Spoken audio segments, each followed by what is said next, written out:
کیونکہ ایک نظام اتنا عدل کا تھا اور انصاف کا تھا. دیکھیے مقدمات اس وقت آتے ہیں جب لوگوں میں جھگڑے ہو, فرسٹریشن ہو. بالکل. آپ ان 90% مقدم, چونکہ انگریزوں کا سسٹم ہے نا, ہر طرح سی بات ہوتی ہے, کیس عدالت میں, تھانے میں گیا, وہاں سے عدالت میں, تھانے میں گیا, پھر بندہ رگڑا چلا گیا, پہلے پولیس پیسے کھاتی ہے, پھر آگے ایک پورا سسٹم شروع ہو جاتا ہے, وہی سسٹم شروع ہو جاتا ہے پولیس والے سے. بالکل. فرنٹیئر میں آج پاکستان میں گورنر اویس غنی کو ہم پورا کریڈٹ دیتے ہیں, انہوں نے ایک ایکسپیریمنٹ کیا ہزارہ کے ہری پور کے, انہوں نے ایک ایریا میں تھانے میں ایک آئی جی پولیس سے بات کر کے کچھ انہوں نے تھانوں کے باہر پنچایت بنا the of the respectable citizens, اچھے شریف شہریوں کی کونسلز بنا دی کہ جو مقدمات آتے ہیں تھانے میں جانے سے پہلے ان مقدمات کو کونسل کے پاس لے جائیے. اور جو محلے کے ایلڈرز ہیں, کیونکہ 90% مقدمات ہمارے رورل ایریاز کے, کسی کا جائیداد کا تنازع ہے, کسی کو پیسوں کا تنازع ہے, کسی کی شادی بیاہ کا کوئی جھگڑا ہے, معمولی سا پراپرٹی, پیسے کا چھوٹا خاندانی آپس میں, کسی کی بکری چلی گئی دوسرے کے کھیت میں تو اس پہ لڑائی ہو گئی, چھوٹے جھگڑے کے ایشوز ہیں. 99% ایشوز ایسے ہیں, اور یہ ایشوز جب کہ عدالت میں جاتے ہیں تو برسوں چلتے ہیں, لوگ زمینیں بیچ دیتے ہیں اپنی, لیکن ان کا یہ مسئلہ حل نہیں ہوتا کہ دو لڑکوں میں لڑائی ہو گئی تھی, آپس میں سر پھوڑ دیا تھا ایک دوسرے کا, اس کو ریزالو کیسے کرنا ہے. صحیح.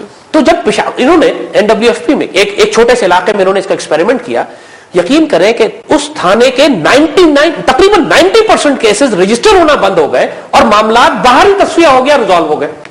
That's great. And only serious criminal cases, murder یا robbery یا اس قسم کے جو کیسز تھے, they went to the police. یعنی 100 میں سے 90 کیسز باہر ہی ریزالو ہو گئے, پولیس تک گئے نہیں. بڑی اچیومنٹ ہے یہ ایک ایکسپیریمنٹ کر کے دکھا دیا گیا کہ اگر پورا معاشرہ آربیٹریشن کرے, بڑے لوگ مل کے بیٹھے اس مسئلے کو ریزالو کرے, کوئی وکیل انوالو نہیں ہوا, کوئی جج انوالو نہیں ہوا, کوئی پولیس انوالو نہیں ہوئی, کوئی انگریز کا قانون انوالو نہیں ہوا, مسئلے ریزالو ہو گئے. بالکل. کیا یہ بہتر نہیں ہے؟ ڈیفینیٹلی. اور گھر کے ساتھ ہی مسئلے حل ہو گئے, محلے میں چونکہ وہ اپنے محلے کے تھانے کے پاس ہی بنا, باتیں بتائی تھی وہ پوری, وہ سارے پوٹینشیل یہاں پورے ہو جاتے ہیں. اب دیکھیے یہی ایگزیکٹلی آبجیکٹو ہے کہ انصاف ہر ایک کے ساتھ ہو, کوئی بچ کے نہ جا سکے. گھر کے بالکل ساتھ آپ کو انصاف ملتا ہو, مفت آپ کو ملتا اور فوراً آپ کو ملتا ہو. اگر کوئی نظام یہ دے سکتا ہے اس کو لے لیں, سمپل ایز دیٹ. اگر کوئی نظام آپ کو یہ نہیں دے سکتا پھر اس خرافات میں مت پڑے کہ judicial system, supreme judiciary, high judiciary and supreme court and high court and session court and وکیل اینڈ لائر اینڈ وکلا اینڈ عدلیہ کی آزادی اور ججز کی عزت, کوئی معنی نہیں رکھتی. بات بےمانی بات ہے اگر یہ انصاف ڈلیور نہیں کر رہے ہیں تو, اور اس ملک میں انصاف نہیں ہو رہا. Simple as that, there is no justice in this country. That's a fact. جس کو انصاف ملتا بھی ہے وہ 10-12 سال خجل ہو کے لیتا ہے. آج کی خبر اخبار میں کہ صرف ان لوگوں کے جن کے فیملی ممبر گم ہو چکے ہیں, وہ جن کے بچے مل نہیں رہے, باپ بھائی بہن شوہر مل نہیں رہا, لوگوں کو جو اٹھا کے غائب کر دیا گیا, امریکہ اٹھا کے لے گیا ان کو 12-15 دن سپریم کورٹ کے آگے ٹینٹ لگا کے زمین پہ سونا رہنا پڑا, تب جا کے سپریم کورٹ نے ان کی تاریخ سیٹ کی کہ ان کا مقدمہ اب سنا جائے. بالکل صحیح بات. آج کے اخبار کی خبر ہے. بالکل صحیح بات. ٹینٹ کی تصویریں, ایک عورتیں بچے ٹینٹوں میں رہ رہے ہیں, بڑا عرصہ ہو گیا ہے, اور وہ صرف تاریخ لگوانے کے لیے ان کا کوئی سورس نہیں تھا, تو وہ بیچارے سپریم کورٹ کے آگے مہاجروں کی طرح ٹینٹوں میں بس رہے اسلام آباد میں, تب جا کے ان کی ڈیٹ سیٹ ہوئی ہے. ان للہ و انا الیہ راجعون. You call this justice? حضرت عمر رضی اللہ تعالیٰ عنہ کے دور میں جو عدلیہ کا نظام قائم تھا, حضرت عمر کا مقدمہ ہو گیا ایک اور صاحب کے ساتھ. حضرت زید واز دا جج. جب ان کی عدالت میں گئے ہیں تو حضرت زید نے خلیفہ وقت کو ذرا سی رسپیکٹ دے دی. حضرت عمر نے اس جج کو فائر کر دیا, زید کو ڈسمس کر دیا کہ آپ جج بننے کے قابل نہیں ہے, کہ آپ نے مجھے عزت کیوں دی. اپنی ڈیوٹی سے اس کے باہر ہو رہے ہیں. حضرت علی رضی اللہ تعالیٰ عنہ کا کیس آیا ایک یہودی کے ساتھ, اور اس یہودی نے عدالت میں حضرت علی کو گھسیٹ کے لے گیا جو خلیفہ وقت ہے, اور قاضی بیٹھا ہوا ہے, اور قاضی نے جب حضرت علی سے گواہیاں طلب کی تو حضرت علی گواہیاں حضرت علی نے پیش کی, جج نے ان کو ایکسپٹ نہیں کیا اور فیصلہ یہودی کے حق میں دیا.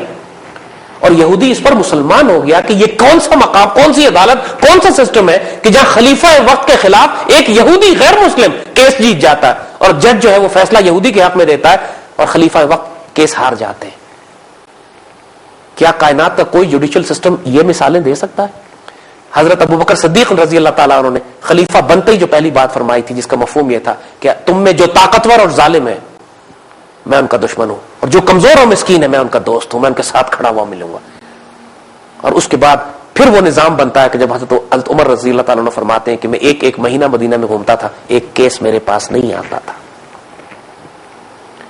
اس کا پورا جو نظام تھا, انشاءاللہ آئندہ آنے والے پروگراموں میں اس کی ہم تفصیل بھی آپ کو بتائیں گے کہ آج دنیا کے جو جدید ترین جوڈیشل سسٹمز ہیں وہ قریب نہیں پہنچتے اس سسٹم کے جو حضرت ابوبکر، حضرت عمر، حضرت عثمان، حضرت علی نے اور بعد میں حضرت عمر بن عبدالعزیز 5ویں خلیفہ راشد انہوں نے بنا کے دنیا کے آگے پیش کیا.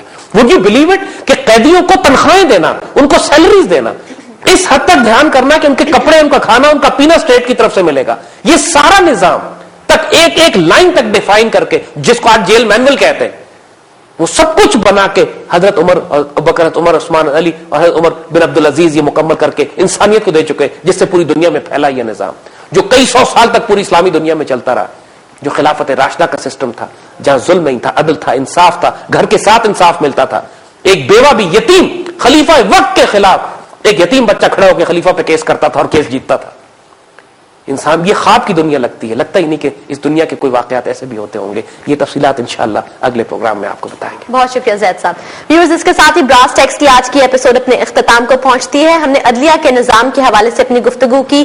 خلافت راشدہ میں عدلیہ کا کیا نظام تھا اور پاکستانی عدلیہ اس وقت کس مقام پر ہے اور اسلامی معاشرے میں عدلیہ کے نظام کی کیا اہمیت ہوتی ہے. اس سلسلے کو مزید آگے بڑھائیں گے براس ٹیکس کی آنے والی اگلی ایپیسوڈز میں. تب تک کے لیے اجازت دیجیے گا. اللہ حافظ.